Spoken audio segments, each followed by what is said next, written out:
Welcome back. You're still watching our live broadcast from NROC, as we like to call it. Leanne coined it the other day. She said The Rock, right here at the IEC's Operations Centre in Pretoria. I must say, results coming thick and fast. In fact, it's starting to slow down a bit now because we're kind of seeing where things are going. But as you can see over my right-hand shoulder there, it's looking fairly good. And the new kid on the block, as far as we're concerned, the EFF, they're making inroads in as far as that vote is concerned at the national level. Remember, this is their first national elections, and they're standing currently at around 6% of the vote. I'm actually going to go to my right-hand side and speak to a representative of the party. Baba, you guys, I'm sure you went to bed, you're smiling. Nobody really predicted such a thing, but it's a good showing 6 months in, and there you are, you've made your footprint. Yes, indeed, it's our people giving us a mandate, and as I said yesterday, we've been listening very carefully.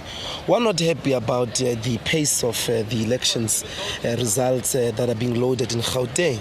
It seems all the areas where we are going to increase our numbers are coming in very slowly. Yeah. I hope the IEC is not becoming chefs. Beginning to cook.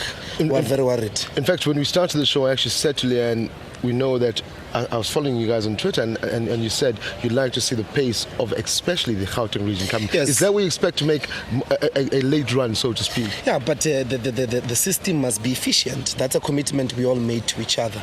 We're saying that there must be fast track. We've demanded those results to come out because all the voting stations have indicated to us that they've counted the votes. So we want them out, the votes in the Free State, they must come in. But thus far, I mean, we are making a 1 million mark, and it humbles us indeed that our people have said to us, look, go in Parliament, represent us, represent those ideas that you've been campaigning about in the last 6 months. Speaking about Parliament, as it stands now, we're looking at the 400 seats in the National Assembly. The EFF is currently standing on 23. I remember yesterday when you reached the 100,000 vote mark. There was claps around here because you felt that confidence. Now you're sitting here with 23 seats in the National Assembly. That must give you further confidence as well as a party. It humbles us. It humbles us. It gives us a challenge, and part of the things that we're going to firstly challenge when we get there is that the level playing field must be level in terms of party funding, the manner in which the IEC does things. We've got to improve the systems and make our democracy better. Mm-hmm. As I said, in as much as this mandate is increasingly humbling us, we're further worried about the behavior of the IEC. Yep. And we want to make an appeal once again. May the Gauteng results please come in with better efficiency than what has been demonstrated. What we'll do, we did say earlier in the show with Leanne that you'll try and get hold of the IEC just to see. Yeah, they must wake up. Here's the question though. One would say, okay, there they are. They're now in Parliament. Are they not another carbon copy of maybe, let's say, Co, for example, who came in with I'm not going to say defection from the ruling party, but obviously with concerns that things were not going the way that the country would like to be. So, are we not expecting should we not expect something of the similar rather, to happen to EFF? What a newborn baby. COPE had former deputy presidents, former ministers. It had millionaires in it. We started from scratch. We started without the endorsement of some former president.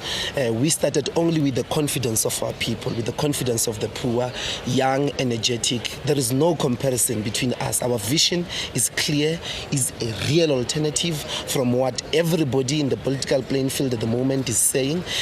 Our prospects have never been seen before. It's a clear prospect that we have. Yep. And this comparison is really getting tired. Okay, just finally, before we go to break, we get to Parliament. We're hoping, obviously, not to be swallowed through by the big so-called big boy in Parliament. Are we looking at long term? I know it's probably too early to call now. Are we looking at maybe coalitions to make sure that you get your voice through? If we are, where will we look? In this Parliament, there is nobody to work with. The people to work with the economic freedom fighters are outside.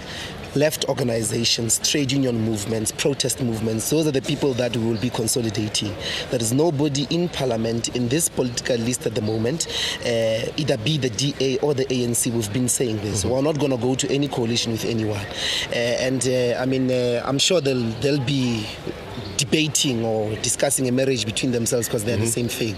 But as things stand, we're on our own, and the type of consolidation of associations and coalitions are outside Parliament for the continuation of our revolution. Well, I must say you made your mark, certainly. Thank you very much for speaking to the EFF. Thank you. The new kid on the block, so to speak, as far as our politics is concerned. This is your first national election, somewhat like the NFP. They also, remember, this is their first national election. They currently stand at 1.64% of the vote in these elections. We take